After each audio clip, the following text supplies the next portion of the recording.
عرض سلام و وقت بخیر خدمت شما دوست عزیز. این اولین ویدیویی هست که توی کانال عمومی رایگان قرار میگیره و از این به بعد از این دست ویدیوهای کوتاه که برای برطرف کردن یه سری مشکلات هست یا یه سری ترفندهای جدید یا هر ویدیویی که میتونه کمکتون کنه رو در حد کوتاهی ضبط میکنم و توی این کانال قرار میدم و این اولین ویدیو هستش. چیزی که برای بسیاری از دوستان توجه کنید، زمانی که این ویدیو برای شما فوروارد شده یا ارسال شده به این منظوره که از اون کانالی که براتون ارسال شده بیایید داخل اون کاناله عضو بشید که از این به بعد ویدیویی قرار گرفت خودتون نگاه کنید که دیگه ما نیازی نباشه برای شما ارسالش کنیم، چون عضویت تو این کانال رایگانه، مثل کانال VIP نیست که هزینه داشته باشه. تو این کانال به صورت کوتاه ویدیوهایی که مشکلات شما رو برطرف کنه در راستای اینکه اطلاعات زیادی به دست میارید ویدیو قرار میدیم. خب مشکلی که میخوام تو این ویدیو در موردش صحبت کنم، بسیاری از افراد هستن که ما در روش جدید اسکن گفتیم آقا شما باید تا 30 فوت این نقشه رو زوم کنی، یعنی باید هی زوم کنی، هی نقشه رو زاویه‌اش رو درست کنی و بعدش کار اسکنت رو انجام بدی. بسیاری از دوستان مشکلی که داشتن با این قسمت بود، اینجا اون مقدار ارتفاع یا اون مقدار عددی که برای ارتفاع به ما نشون میده اون چیزی نیست که مد نظر ما هستش. خب من دیدم که خیلی از دوستان این رو برای من ارسال کردن و من حتی فکر کردم که نسخه برنامهشون با مال من فرق میکنه و این ور رو نشون نمیده بهشون. خب اون چیزی که ما لازمش داریم این قسمته، ما باید اون عدد رو طبق این قسمت تنظیمش کنیم اینجا. و این نواری که اینجا میبینی شما، این نوار وضعیت هستش که الان بهتون میگم کلا اینو غیر فعال کنید یا اگرم میخواید باشه به این نگاه نکنید، چون چیزی که ما مد نظرمونه این قسمت هستش. اوکی؟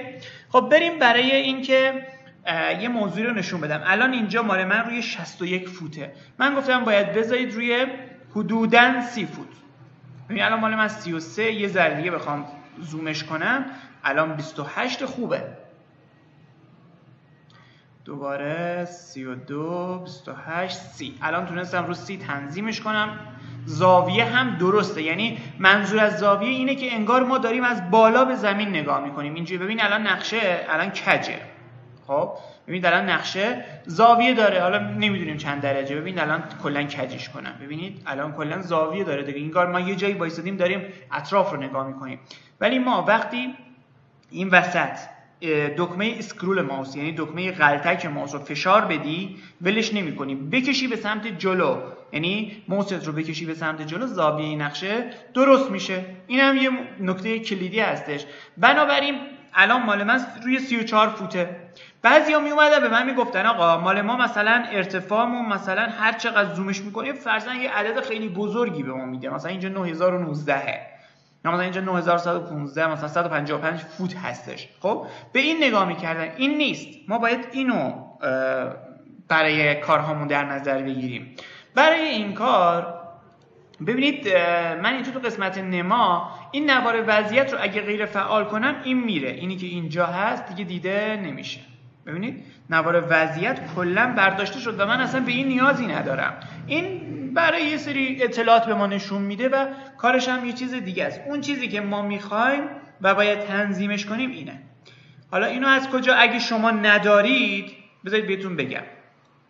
اول از این که این اگر روی متر یا کیلومتر هم باشه مال شما، گفتیم که آقا میایید رو قسمت ابزارها گزینه‌ها، روی ابزارها گزینه‌ها واحد اندازه‌گیری، پیش‌فرض مال من همون روی فوته، فوت و مایل. اگه مال شما رو این بود میتونید دستی بذارید روی فوت و مایل، یا اگه پیش‌فرض شما متر و کیلومتر بود خودتون دستی بذارید روی فوت. چون من با فوت آموزش دادم بهتره روی همین باشه که دیگه نیازی نباشه بگم اینو اندازه بگیریم ببینیم با متر چقدر میشه، کیلومتری چقدر میشه. اوکی؟ این هم اینجوری میتونی تنظیمش کنی.